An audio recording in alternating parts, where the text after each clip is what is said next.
ಮಾನ್ವಿಯಲ್ಲಿ August 3ರಂದು ಚುಟುಕು ಸಾಹಿತ್ಯ ಕಾರ್ಯಕ್ರಮ.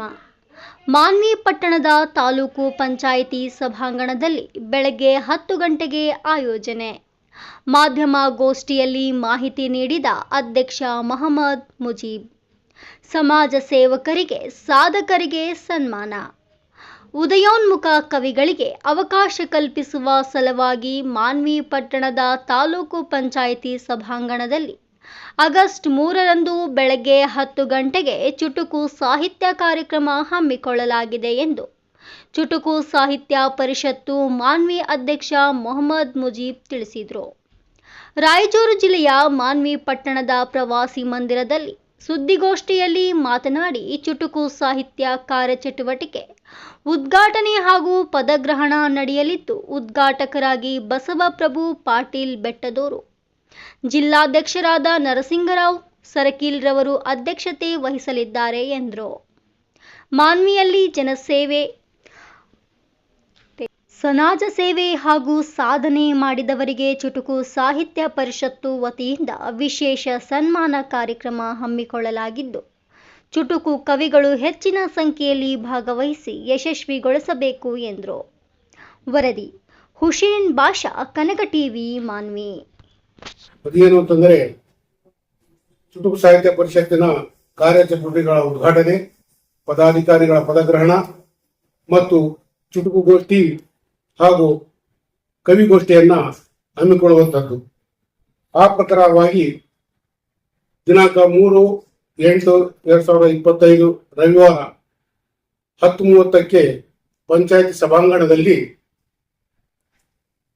ಈ ಕಾರ್ಯಚಟುವಟಿಕೆಗಳ ಉದ್ಘಾಟನೆ, ಪದಾಧಿಕಾರಿಗಳ ಪದಗ್ರಹಣ ಮತ್ತು ಚುಟುಕು ಗೋಷ್ಠಿ, ಕವಿಗೋಷ್ಠಿ, ಅದರ ಜೊತೆಗೆ ವಿವಿಧ ಕ್ಷೇತ್ರದಲ್ಲಿ ಗಣನೀಯ ಸೇವೆ ಸಲ್ಲಿಸಿರುವಂತಹ ಗಣ್ಯರಿಗೆ ಸನ್ಮಾನದ ಕಾರ್ಯಕ್ರಮವನ್ನು ಹಮ್ಮಿಕೊಳ್ಳಲಾಗಿದೆ.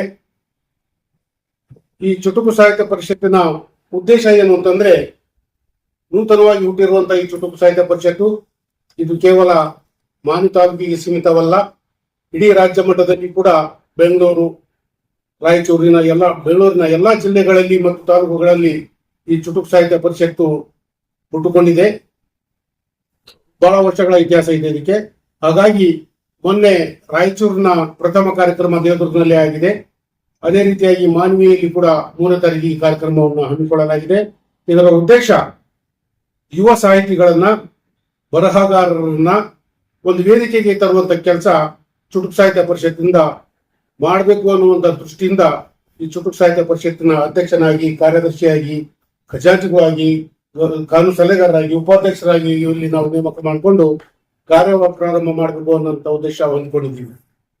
ಆತ್ಮೀಯರೇ, ಯಾಕೆ ಈ ಸಾಹಿತ್ಯವನ್ನ ಬೆಳೆಸಬೇಕು ಅಂತಂದ್ರೆ, ಮನುಷ್ಯನಿಗೆ ಜ್ಞಾನ ವೃದ್ಧಿ ಆಗ್ಬೇಕಂದ್ರೆ ಒಂದು ಸಾಹಿತ್ಯ ಇರಲೇಬೇಕು. ಸಾಹಿತ್ಯ ಯಾವ ರೀತಿ ಹುಟ್ಟುತ್ತದೆ ಅಂತಂದ್ರೆ, ಚುಟುಕಿನಿಂದ ಹುಟ್ಟಿದ ಸಾಹಿತ್ಯ ಅನ್ನುವಂತ ಒಂದು ಉಲ್ಲೇಖ ಇದೆ. ಚುಟುಕು ಅಂತಂದ್ರೆ ಏನು ಅಂತಂದ್ರೆ, ಉದಾಹರಣೆಗೆ ಲಂಚ ಪಡೆದೆ ಹಿಡಿದು ಬಿಟ್ಟರು, ಕೊಟ್ಟೆ ಬಿಟ್ಟು ಬಿಟ್ಟರು.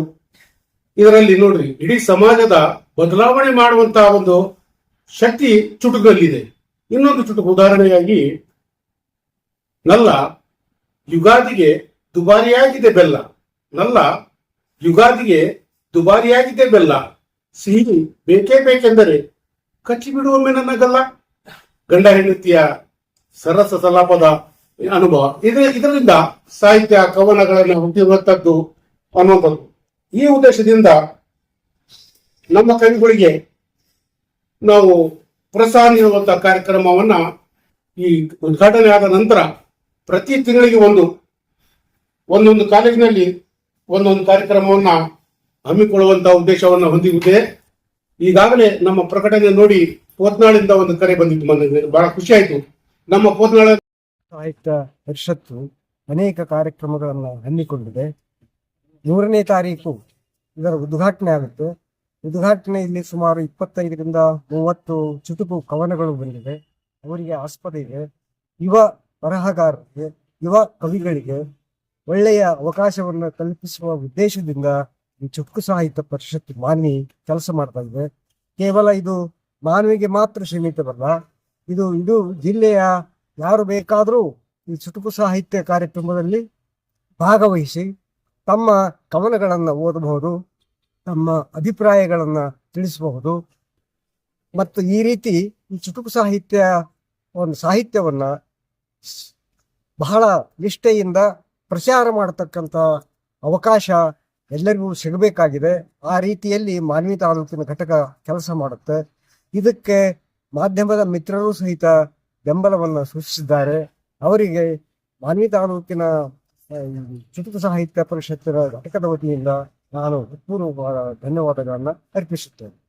ಮಾನ್ವಿ ವತಿಯಿಂದ 3ನೇ ತಾರೀಕು ತಾಲೂಕ್ ಪಂಚಾಯತ್ ಸಭಾಂಗಣ ಶಾಸಕರ ಭವನದಲ್ಲಿ ಚುಟುಕು ಸಾಹಿತ್ಯ ಪರಿಷತ್ತಿನ ಕಾರ್ಯಚಟುವಟಿಕೆಗಳ ಹಾಗೂ ಪದಗ್ರಹಣ, ಸಾಧಕರಿಗೆ ಸನ್ಮಾನ ಹಾಗೂ ಪದಗ್ರಹಣ ಕಾರ್ಯಕ್ರಮ ಹಮ್ಮಿಕೊಳ್ಳಲಾಗಿದ್ದು, ಈ ಒಂದು ಕಾರ್ಯಕ್ರಮಕ್ಕೆ ಉದ್ಘಾಟಕರಾಗಿ ಡಾಕ್ಟರ್ ಬಸವಪ್ರಭು ಡಾಕ್ಟರ್ ಅವರು ಆಗಮಿಸಲಿದ್ದಾರೆ. ಜೊತೆಗೆ ಈ ಕಾರ್ಯಕ್ರಮದ ಅಧ್ಯಕ್ಷತೆಯನ್ನ ನರಸಿಂಗರಾವ್ ಸರ್ಕಿಲ್ ಅವರು ಜಿಲ್ಲಾಧ್ಯಕ್ಷರು ಇವರು ಕೂಡ ಆಗಮಿಸಲಿದ್ದಾರೆ. ಜೊತೆಗೆ ವಿಶೇಷ ಉಪನ್ಯಾಸ, ಆ ದಿನದ ಕಾರ್ಯಕ್ರಮದಂದು ವಿಶೇಷ ಉಪನ್ಯಾಸವನ್ನ ಶ್ರೀ ಆನಂದ ಜೋಪೂರ್ ಸಾಹಿತಿಗಳು, ಕಲಾವಿದರು, ರಾಯಚೂರು ಇವರು ಆಗಮಿಸಲಿದ್ದಾರೆ. ಹಾಗಾಗಿ ತಾವೆಲ್ಲ ಪತ್ರಿಕಾ ಮಾಧ್ಯಮರು ಅಂದಿನ ಕಾರ್ಯಕ್ರಮಕ್ಕೆ ಆಗಮಿಸಿ ಈ ಒಂದು ನಮ್ಮ ಕಾರ್ಯಕ್ರಮದ ಯಶಸ್ವಿಗೆ ತಾವು ಆಗಮಿಸಿ ಸಾಹಿತ್ಯ ವಿವಿಧ ಕ್ಷೇತ್ರದಲ್ಲಿ ಸಾಧನೆ ಮಾಡಿರ್ತಕ್ಕಂಥ ಗಣ್ಯರನ್ನು ಕೂಡ ಆ ಸಂದರ್ಭದಲ್ಲಿ ಸನ್ಮಾನಿಸಲಾಗುವುದು. ಜೊತೆಗೆ ಚುಟುಕುಗೋಷ್ಠಿ ಹಾಗೂ ಕವಿಗೋಷ್ಠಿಗಳನ್ನು ಕೂಡ ಹಮ್ಮಿಕೊಳ್ಳಲಾಗಿದೆ. ಇದುವರೆಗೆ ಸುಮಾರು 25 ಕವನಗಳು, ಚುಟುಕು ಕವನಗಳು ಬಂದಿದ್ದಾವೆ. ಹಾಗಾಗಿ ಆ ಚುಟುಕು ಸಾಹಿತ್ಯವನ್ನ ಪ್ರೋತ್ಸಾಹ ಸಲುವಾಗಿ ತಾವು ಕಾರ್ಯಕ್ರಮಕ್ಕೆ ಆಗಮಿಸಿ ಆ ಒಂದು ಕಾರ್ಯಕ್ರಮ ಯಶಸ್ವಿಗೆ ತಾವೆಲ್ಲರೂ ಕಾರಣೀಭೂತರಾಗ್ತೀರ ಅಂತ ತಿಳ್ಕೊಂಡು ಈ ಸಂದರ್ಭದಲ್ಲಿ ನಾನು ಚುಟುಕು ಸಾಹಿತ್ಯ ತಾಲೂಕು ಪರಿಷತ್ತಿನ ಪರವಾಗಿ ನಾನು ಕೃತಜ್ಞತೆಯನ್ನ ತಮಗೆ ಸಲ್ಲಿಸುತ್ತೇನೆ. ಡಾಕ್ಟರ್ ಬಸವರಾಜ ಸಂಕೇಶ್ವರ, ಚುಟುಕು ಸಾಹಿತ್ಯ ಪರಿಷತ್ತಿನ ಉಪಾಧ್ಯಕ್ಷರು, ಮಾನ್ವಿ.